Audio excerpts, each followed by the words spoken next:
చీమకుర్తి తహసీల్దార్ కార్యాలయానికి నూతన భవన నిర్మాణానికి డిఎంఎఫ్ నిధులు మంజూరైన నేపథ్యంలో తాత్కాలిక వసతి కోసం పురపాలక సంఘ కార్యాలయ పాత భవనం కేటాయిస్తే బాగుంటుందని సంతనూతలపాడు ఎమ్మెల్యే బిఎన్ విజయ్ కుమార్ సూచించారు. ఈ సందర్భంగా శనివారం తహసీల్దార్ కార్యాలయ భవనాన్ని సంతనూతలపాడు ఎమ్మెల్యే బిఎన్ విజయ్ కుమార్ పరిశీలించారు. ఈ సందర్భంగా అధికారులు, ప్రజాప్రతినిధులు అక్కడ సమస్యలను ఎమ్మెల్యే దృష్టికి తీసుకురాగా స్పందించిన ఆయన కార్యాలయాన్ని ఆశాంతం పరిశీలించారు. నూతన భవన నిర్మాణానికి డిఎంఎఫ్ నిధులు 3 కోట్లు మంజూరైన నేపథ్యంలో ప్రస్తుతం కార్యాలయం నిర్వహణకు తాత్కాలిక వసతి ఎక్కడ ఇవ్వాలన్నది తెలియడం రాలేదని వారు తెలిపారు. పురపాలక సంఘ కార్యాలయం పాత భవనాన్ని కేటాయించే దిశగా తక్షణం చర్యలు చేపట్టాలని మున్సిపల్ కమిషనర్ కు ఎమ్మెల్యే సూచించారు. ఈ సందర్భంగా ఎంఆర్ఓ బ్రహ్మయ్య మాట్లాడుతూ ప్రతి సోమవారం గ్రీవెన్స్ ఉంటుందని, ప్రజల నుండి వచ్చే అర్జీలను స్వయంగా వారి దగ్గరికి వెళ్లి వాళ్ళ సమస్య అడిగి తెలుసుకుని, అలాగే మండలంలో భూములు ఉండి సమస్యలు ఉన్న మండలాల్లో నివాసం ఉండే వారితో డైరెక్ట్ గా మాట్లాడి సమస్యలు పరిష్కరిస్తున్నామని తెలిపారు. అలాగే మా నోటీసుకి వచ్చిన ప్రభుత్వ మైనింగ్ భూములు, డొంకలు, వాగులు, కుంటలు సంబంధించి అర్జీలు ఎక్కువగా వస్తున్నాయని, వాటిని కూడా మైనింగ్ అధికారులతో సంప్రదించి సమస్యలు వెంటనే పరిష్కరిస్తామని చీమకుర్తి ఎంఆర్ఓ బ్రహ్మయ్య తెలిపారు.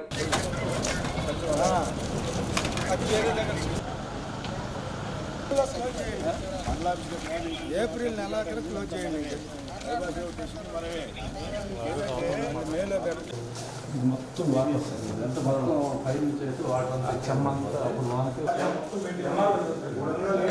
జేసీ గారు కూడా చెప్పారు.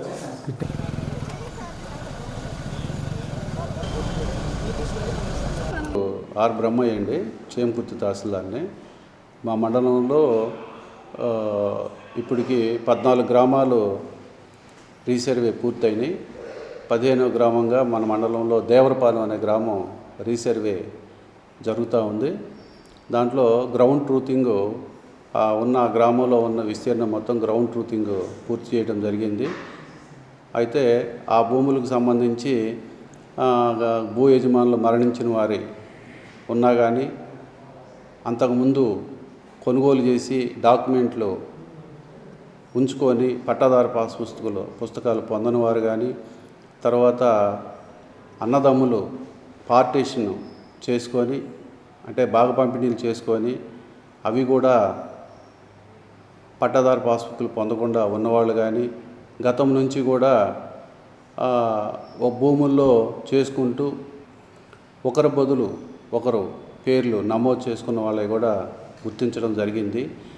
వాటికి సంబంధించి మనము మ్యుటేషన్స్ని FPOLR ద్వారా మ్యుటేషన్స్ని రైజ్ చేయడం కూడా జరిగింది. ఆ పని చేస్తున్నాం. ఇప్పుడు GT అయిపోయిన తర్వాత ఇప్పుడు అవన్నీ కూడా మ్యుటేషన్స్ కంప్లీట్ చేసుకొని ఇంకా కూడా మనం ఇంకా ఎవరన్నా కానీ మరణించిన వారు ఉన్నా కానీ ఇంకా గుర్తించి దాంట్లో ఎలాంటి రైతులకి ఇబ్బందులు లేకుండా, రైతులు గ్రౌండ్ ట్రూతింగ్ జరిగేటప్పుడు ఎవరన్నా కానీ ఆబ్సెంట్ అయ్యి వారు వేరే గ్రామంలో కానీ వేరే పనుల మీద వెళ్ళిపోయి ఉన్నా కానీ అట్టడంలో కూడా మళ్ళా ఫోన్లు చేసి పిలిపించి వారి సమక్షంలోనే వారి భూముల్ని కొలిసి పూర్తి చేయడం జరుగుతూ ఉంది. అదేవిధంగా గతంలో 14 గ్రామాలకు సంబంధించి ఈ మండలంలో పూర్తి చేయడం జరిగింది. ఎక్కువ రీసర్వే జరిగిన గ్రామాల్లో మనకి అది జాయింట్లో పెట్టడం జరిగింది. అంటే ఒకే సర్వే నెంబర్లో గతంలో ఉన్న రైతులు విస్తీర్ణాలని అన్నీ కలిపి ఆ సర్వే నెంబరు ఏకమొత్తంగా ఇవ్వటం, ఈ రైతుల పేర్లు రాయటం. అందువల్ల వాళ్ళకి బ్యాంకులో లోన్స్ కానీ, తర్వాత అమ్మకాల కొనుగోలుకు సంబంధించి రిజిస్ట్రేషన్ కాకుండా ఉండటం కానీ ఇవి జరుగుతూ ఉన్నాయి.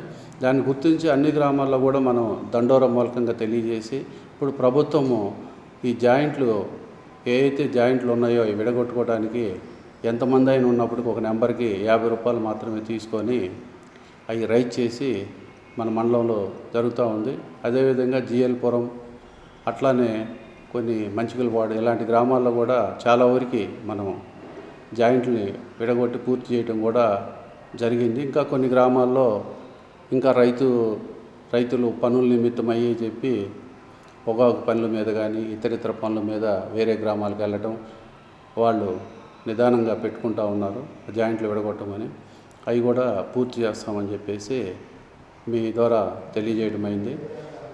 పోతే ప్రతి సోమవారం మనకి గ్రీవెన్స్ జరుగుతూ ఉంటుంది. ఆ గ్రీవెన్స్లో మనకి జిల్లా కార్యాలయం నుంచి కలెక్టర్ వారి దగ్గర నుంచి కానీ ఆర్డీఓ గారి దగ్గర నుంచి కానీ మన కార్యాలయం నుంచి కానీ వచ్చే గ్రీవెన్స్ అర్జీలను కూడా మనం స్వయంగా వాళ్ళ దగ్గరికి వెళ్ళటం, వాళ్ళ సమస్య అడిగి తెలుసుకోవటం.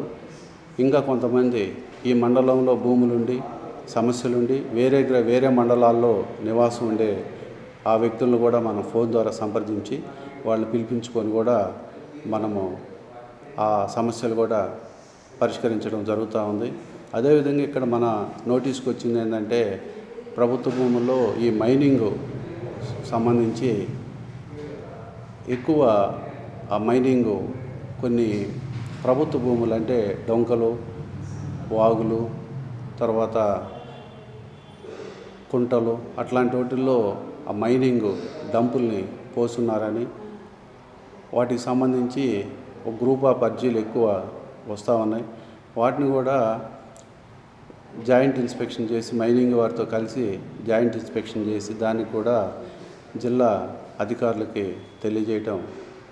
తెలియజేస్తామని చెప్పేసి మీ ద్వారా చెప్పుకుంటున్నాము. లేకపోతే మన మండలానికి సంబంధించి ఎవరైనా కానీ ఇంకా ఈ పట్టాదారు పాస్ పుస్తకాలు కొంతమంది అయితే మన ప్రభుత్వం వారు జరిపిన రీసర్వే గ్రామ సభల్లో కానీ రెవెన్యూ గ్రామ సభల్లో కానీ మనకు వచ్చేసి దరిదాపులా 1000 అర్జీల దాకా మనకి రావటం జరిగింది.